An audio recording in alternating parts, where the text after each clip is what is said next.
Okay, welcome back to the YouTube channel. My name is Lucas, aka 3 Point Spanish King. Today we are here with my co-host Gaurav here, and Adam is back to the stream. Well, guys, we'll start with Adam. Day three started. We have to remember this is day three. This isn't day four, day five. It's still day three. And the writing was already on the wall. New Zealand were in massive trouble. For any hope, they had to get early wickets. And unfortunately, Pujara and Agarwal picked up where they left off at stumps on day two. And unfortunately, could not get any inrows. Pujara opened, played very well. So did Agarwal.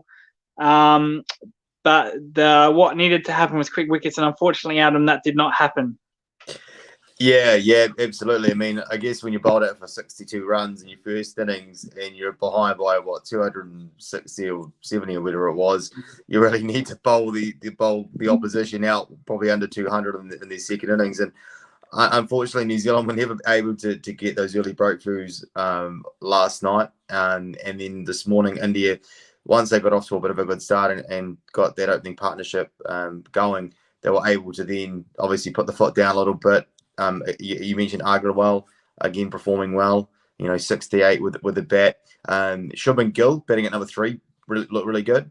Virat Kohli, he's still struggling to get over the hurdle of getting another international 100. What has it been? 2 years, I think. So Yes. yeah, it has been 2 years. It must be doing his head in right now, that he still hasn't got that elusive 100 for a couple of years. And yeah, I think from there, India were just trying to put the foot down, trying to score quick runs, and obviously declared with a mammoth 540 run lead. I was actually surprised that India didn't bat a little bit longer to really rub salt into the New Zealand players' wounds, to be honest. Maybe a 700 run lead, especially with these 2 days to go still. I doubt there's going to be rain, to be honest. Maybe they will. No, I don't think there'll be rain. Aned said hello, Lucas. Hello back. So Gurvi, I actually want to mention the declaration. Were you surprised that Virat Kohli did not enforce it? Because New Zealand, they could have had New Zealand all out by now. And I found that a little bit surprising that Virat Kohli did not go that aggressive way. Because we talk about him being an aggressive captain. He likes to take full advantage of everything. He's very ruthless. But yesterday, he kind of let New Zealand off the hook, where he could have really ended that game by yesterday by putting them back in again. Were you surprised at that? You know what happened, Lucas? If Virat Kohli would have enforced the follow-on, there were a lot of talk about the pitches again. That why that ranked runners, India just produced ranked runners. So India wanted to show that they can still play on this wicket, and they showed us how can they manage to score 270 odd runs by, I think they lost 7 or 8 wickets. Just imagine, Axar Patel is also scoring runs in this kind of pitches. So you can't blame pitches, isn't it, Adam? Sorry, what was that, mate? You can't blame the pitches. He said that you can't blame the pitches. No, you can't. You can't blame it on 62 runs. There's no excuse for that. I think it was the lowest total by a team in India as well, which unfortunately the Black Caps have now got that record. It's pretty strange when you think about it. You got a guy that's got a 10-wicket bag in an innings, and then you're bowled out for 62 runs. Like it's ridiculous, isn't it, when you think about it? Well, we unfortunately, Patel has done history in here. Unfortunately, we're not going to really talk about that because it's all about New Zealand's horrible collapse, and how dominant India in this Test match. But I will talk about this. Another comment: Reece Williams said New Zealand had no hope. That's probably true, and from now. But Patel, 10 wickets in the innings is absolutely fantastic. We will talk about that. Adam, I thought he was absolutely brilliant. There is no way to put it. He took the definition of doing it alone to a whole new level. And every one of those wickets he absolutely deserved. Your thoughts about his historic innings? I really don't know what to say. I mean, 10 wickets, the third person in Test history to get full 10 wickets in an innings. I mean, incredible. I mean, it definitely goes down as the best bowler, in my opinion, the best bowling performance ever by a New Zealander in Test cricket for a start. And that beats your Richard Hadley's 9 for 52 in Brisbane. And you consider the fact that New Zealand's playing away in this Test match as well. And also consider that Ajaz Patel isn't even a regular in the New Zealand side when we play at home either, which is incredible when you think about it. Sorry to interrupt you. Sorry to interrupt you there. It's even more credible. He's yet to take a wicket in New Zealand. No, he might not even take a wicket in New Zealand this summer. They might just roll him out for subcontinent tours. Yeah, go ahead. Yeah, I just wanted to ask a question to Adam. That don't you think William Somer? I think I'm just forgetting his name. Will Somerville. Yeah, he has disappointed you in the biggest way for New Zealand. He hasn't taken a single wicket in this series, isn't it? So it would have been better to play, I think, Neil Wagner instead of him. Yeah, absolutely. I mean, looking at the way Will Somerville's bowled in this series, yeah, absolutely. Neil Wagner would at least been hustling and bustling at the batsman, and we know that he's a guy that provides lots of energy and he's competitive, and though his probably style of short bowling is probably not suited necessarily to India, he would have got a few deliveries to skid through. And the other thing with Will Somerville, not only is he not taking a wicket, but he's been really expensive as well. He's really let the batsman off the hook. So not only is he not taking wickets, he has gone for 10 over 59 run in second inning. Yeah, he's got the beat down, hasn't he? He's just bowled too short, and he's not getting wickets, and he's not even doing a holding role with the ball either. So at least Neil Wagner would have been left out to add something different to the New Zealand attack, a left arm bowler as well. So I think in the end of it, it was a pretty poor decision to play Will Somerville. I don't think Will Somerville will ever probably play again for New Zealand, to be honest. I know New Zealand's got a tour of Pakistan next year, but I think this could be the end of the road for Will Somerville, who is 37 years of age. Okay, so Anand has said, what about the Ross Taylor approach today? We will mention that really, Adam, even the most diehard New Zealand fan would have to say this match is gone. It's only a matter of time. But New Zealand came out in their second innings with some aggression. Probably they should have done that in the first innings. But Ross Taylor looked very nervous. He looked like he just wanted to hit every ball for six and get out.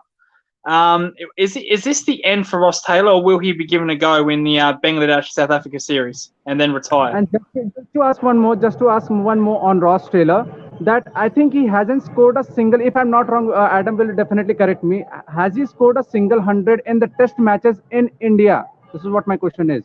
Adam, go ahead. I'm not sure about that stat about him not scoring 100 in India, but obviously, I don't recall him getting 100 on the last tour of India, and he obviously hasn't scored any runs on this tour. So yeah, I'd imagine that would be correct. Just on Ross Taylor, it's funny because he's in a little bit of a scenario that Virat Kohli's in at the moment. He hasn't got a Test 100 for over 2 years now either. And you think of all the Test sides at the moment in world cricket, every team seems to be carrying one of these players. And we look at Rahane, who wasn't playing this Test match, who's been struggling. We look at Chandimal playing for Sri Lanka, who's been poor. Shai Hope, who's been poor for the West Indies over the last few years. Azhar Ali's had his issues for Pakistan as well. So every team at the moment seems to be carrying like that one experienced player that they just are probably scared of maybe replacing. And I think Ross Taylor will probably be given this summer against Bangladesh and South Africa. He's still playing really well in ODI cricket, but I guess with ODI cricket at the moment, it's really not played that much these days, is it? I mean, I'm not even sure when the last one day game, to be honest. I think New Zealand's got about a 3-match series against Australia in January, and then maybe I think against the Netherlands later on in the season. Apart from that, that's all the one-day cricket that we've got. So outside of that, he's not a T20 player anymore. So, this could end up being the end of the road for Ross Taylor. He's been a great seven for New Zealand, but I think at some point you've got to kind of decide, well, how long are you going to persist with somebody for? So I think he has changed his game plan in Test cricket as well. Like over the last couple of years, he's kind of come out in Test cricket with this kind of uber aggressive approach, where he's nearly trying to hit every ball for six. And I think that's possibly the game plan because we've had Kane Williamson batting at number 3, and he's obviously someone that soaked up a lot of deliveries and hasn't been able to really get the run rate going forward. And Ross Taylor's job at number 4 was to kind of get things going.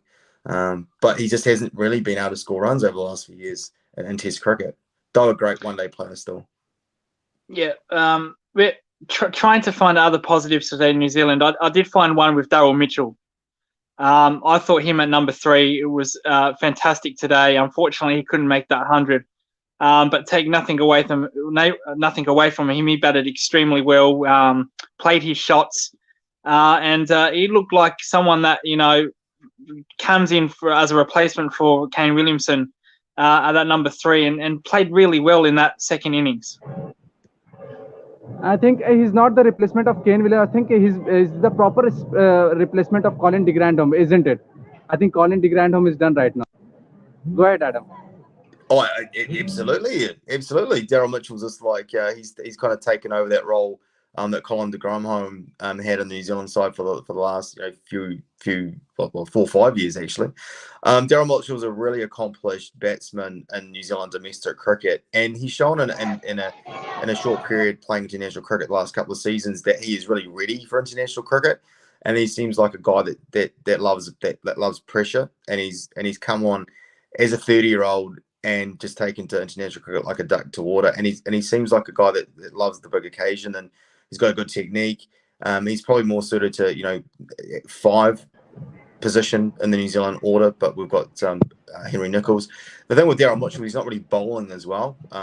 He bowled a few overs in the first innings, but I think once New Zealand get back to home conditions, he will probably be someone that will end up having more of a role with the ball, with his kind of floaty medium pace deliveries, which are well suited to the green tops in New Zealand.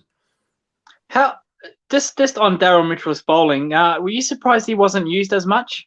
Because the overs he did bowl, he was actually pretty good. He was very good, very economical. If you can't take wickets, the next best thing is to be economical and hold up one end. And he certainly did that. Were you surprised he wasn't used as much? Yeah. Yes and no. Like I think that they're probably reluctant to bowl him on Indian pitches, especially when you decide to play Ravindra, Somerville, and Patel as your 3 spinners. You're probably trying to get as many overs as you can out of those 3 bowlers. I think Ravindra yesterday was 6, so he didn't have much of a role with the ball. But I think in normal circumstances he would have bowled a little bit more. I think Will Somerville's performance, unfortunately, just didn't do a role with the ball. And you're right, Deryl Mitchell could have easily come on and even snuck a few overs just to at least tie one end up, while Patel at the other end, could attack.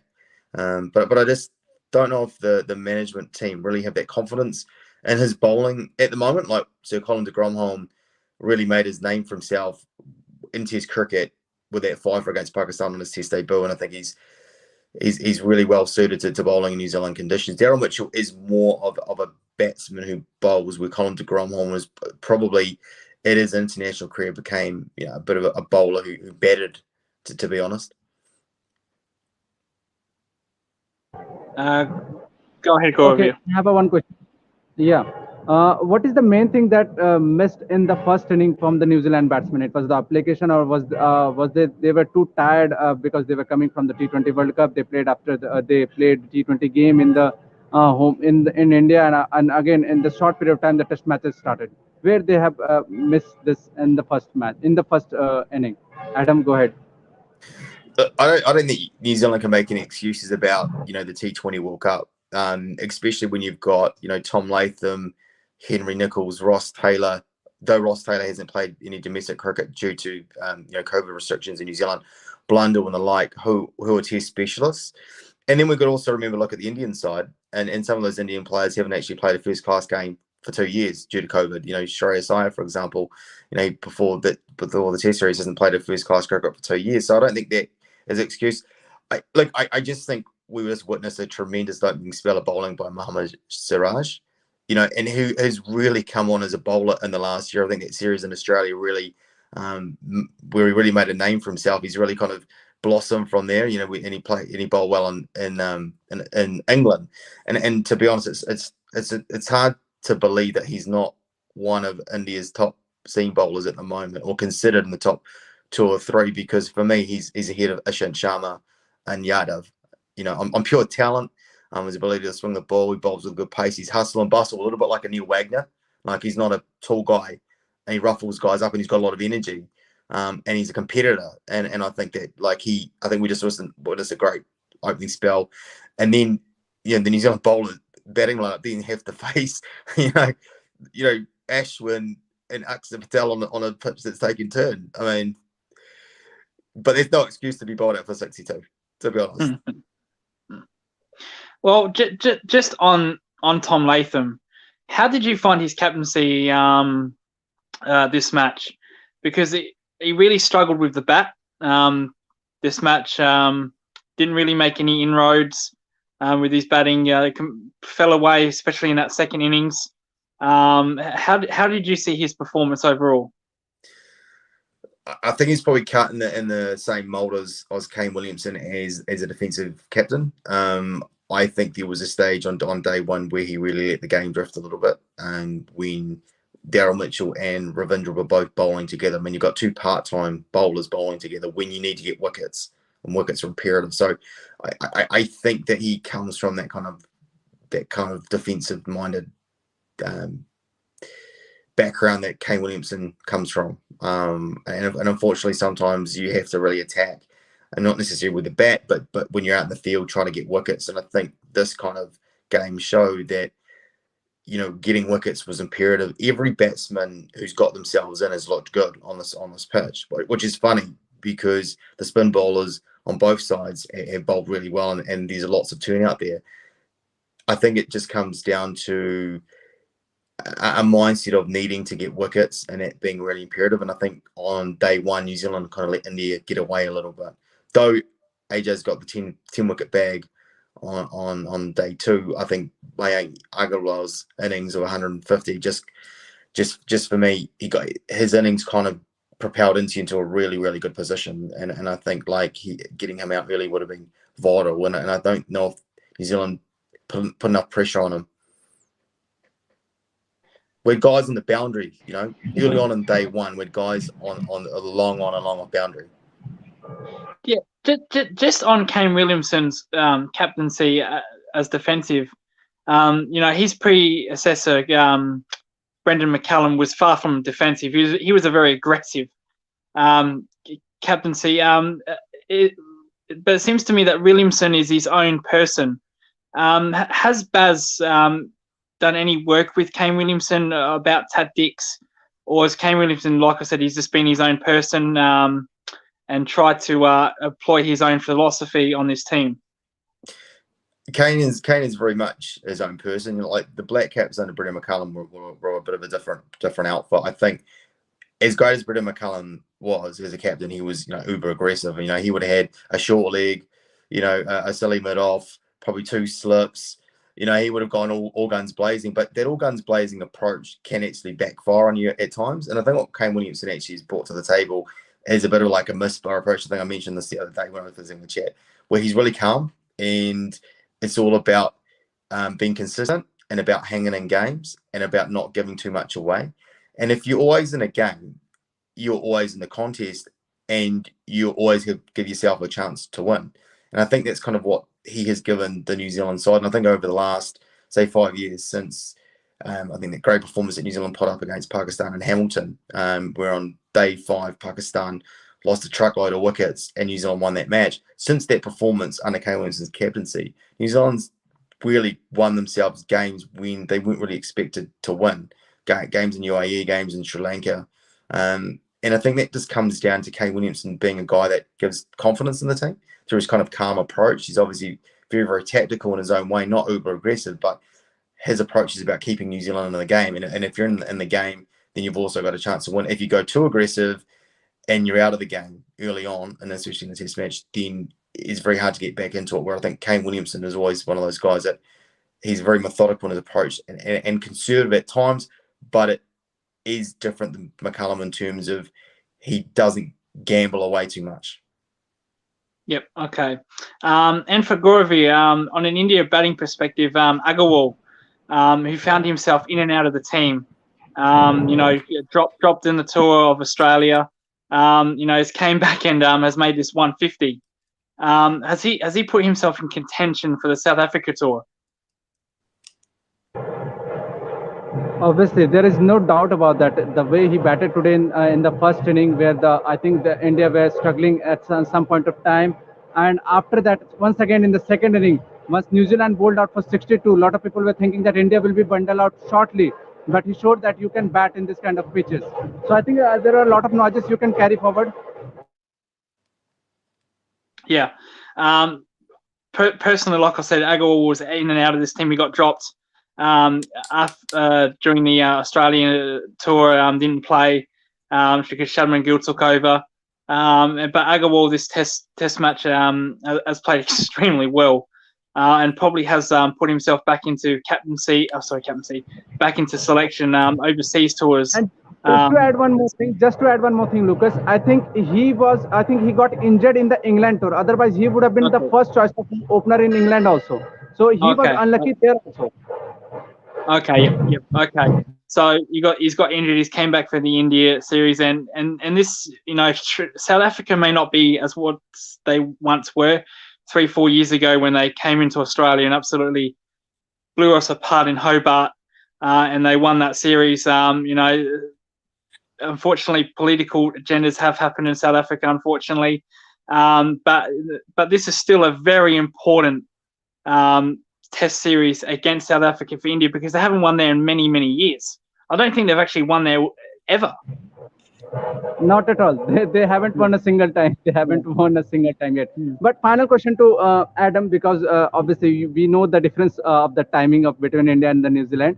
So before we wrapping the show, Adam, I have a final question to you. Is this necessary to pick a spinner I'm talking about the team who travels in India? I'm talking about the likes of New Zealand, Australian, England team, to pick a spinner if they don't have the quality like even Graham Swan, Ajaz Patel, and Monty Panes. Is it necessary they should pick 2 or 3 spinner in their playing 11? Why don't they consider adding one more fast bowler if they have a strength of a fast bowler? Adam, go ahead. I mean, that's a really interesting call, because I guess we've seen some part-time bowlers do okay in India over the last couple of years. I think, was it Joe Root got 5 for 8 last year? Who's a part-time bowler. And New Zealand actually have Kane Williamson as a part-time spinner. I think Kane Williamson's elbow probably isn't right to bowl at the moment, but it's a really good call. But we've also seen some average spinners do well in India over the last couple of years, like Steve O'Keefe.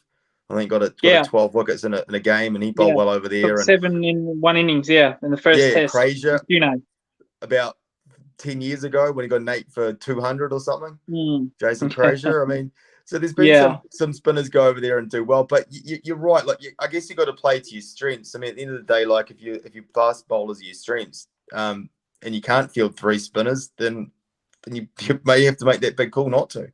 And we've seen in the series that, especially in the very first test match, that Jamieson and Selby were really, really good. I think the other thing with the fast bowlers as well, you got to think about the rotation of the fast bowlers. Obviously, in the heat in Mumbai, the fast bowlers couldn't bowl more than 4 or 5 overs without really struggling a little bit. So I think having an extra fast bowler probably could do the trick, especially if you don't have the ability to field 3 quality spinners. And my final question for Adam is about day 4. Look, mate, the writing is on the wall, unfortunately. It could be over before lunch. It could be over before tea. It's even the diehard New Zealand fans, there's no hope. But what would you personally like to see on day 4? Would you like to somehow come out with just aggressive intent from the get-go? Would you like to see them bat a session? What would you personally like to see? Would you like to see anyone make runs? So what would you? Sorry, Adam, don't say that this match should go on day 5. Okay, you don't say that, Adam. Yeah. so what would you like to see for day 4? Well, I think firstly, like, they're 400 runs away with 5 wickets to go, and I was doing a calculation in my head. Every single batsman would have to score 80 runs. Yeah. or like Henry Nichols would have to score 150. Ravindra would probably have to score 150. Probably Jameson would have to score a 50. I mean, the reality is it's unrealistic that New Zealand's gonna win. But I think every professional sports person out there believes that they can win. Like if Henry Nichols and Ravindra don't believe that they can win the game, then what's the point of them playing? I mean, that's the competitive spirit in all players. I think realistically, though, this has got to bat normally, really. I mean, you've still got, 2 days to go, 180 overs to go, and you need 400 runs. I think you just play it normally and see where you go and play every hour, every session. And if you hang in there, great. I think that's kind of what you've got to do. I don't think playing too aggressively is probably the right move. I think just Henry Nichols is Henry Nichols is a set batsman, so maybe he can get to 100. Was it Ravidra? Sorry, what's his name? Sorry, I can't pronounce his name. Ravindra. Maybe he can make a debut 50 with Nichols can make 100. Maybe just put a little bit of respectability, even if they don't win. So they can do something like that. To say, well, you know what, we went out fighting. We're not going to get destroyed like we did in the first innings. We're not going to let Axar Patel, Ashwin, who probably will probably open on day 4 and just bowl long spells. We're not going to let them dictate us, and we're going to go down swing. I would like to see that. I'd like to see one of those guys get 100. And if they go down by 200 runs, then so be it. That's just me personally. Yeah, absolutely agree. So that's that. Any more questions for you, Gaurav? I know. Just have one more question. Sorry, I know the difference of the timing, but just one more question.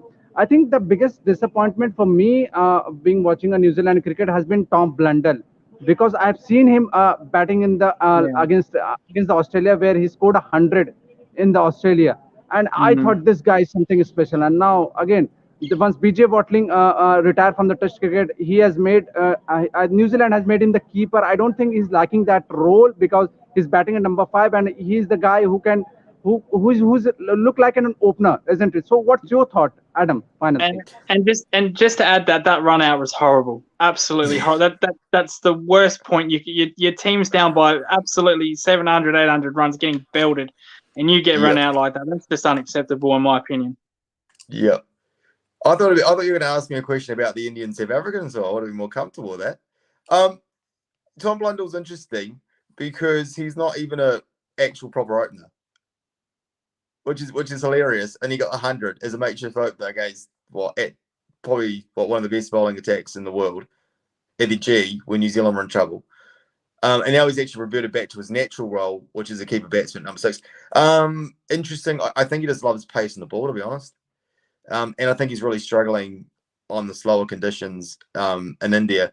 And he's got big shoes to fill now. I think when you're a makeshift opener in the team and that's not your permanent role, the pressure's not really on you to perform. You're a bit of a miss to fix it.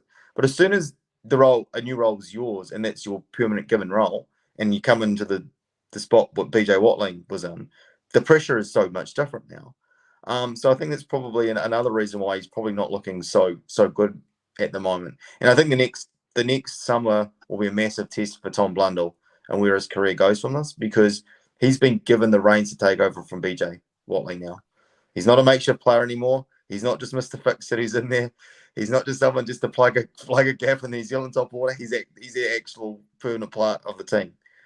So I think for his development, if he has a poor summer, then I think New Zealand will probably look at some other replacements that are waiting in the wings. Okay, well, we'll wrap up this show. Like I said last week, if we're doing this show at the same time tomorrow, then that means New Zealand is still out there. So that would be some good news. But if not, hopefully Adam can be there with us tomorrow, and he will give us the entire player ratings for the players of his opinion. So thank you guys for watching this video, for joining us. Please follow Adam on Twitter. Please follow Gaurav and myself. We all like sharing our opinions. We all like reading other opinions and tweeting about it, because we like cricket. So please follow us if you can, and like and subscribe this channel. Adam and Gaurav, thank you so much for joining us, and we hope to see you tomorrow. Will do. Hopefully as late as possible for your sake, Adam. Hopefully not. It's 1:30 here. Oh, okay. Then, we'll get you in before lunch. You know that sounds an appropriate time. Maybe Then some rain. Maybe some rain Okay. somehow. Can rain happen in Mumbai tomorrow? No, I don't. Well, actually, Mumbai right. has been raining lately. That's a bit rare for Mumbai. Even I know that. Yeah, but I don't think it's that's going to crazy. happen. So, unfortunately not. But thank you, Adam, and thank you, Gaurav, and we'll see you tomorrow. Sorry to interrupt you. I am in Mumbai. It is not raining, guys. Is it all right? Okay. I'll see you guys here after 1 o'clock tomorrow night. Oh, 1 Okay. o'clock AM New Zealand time. Okay. Thank you, guys. See you guys.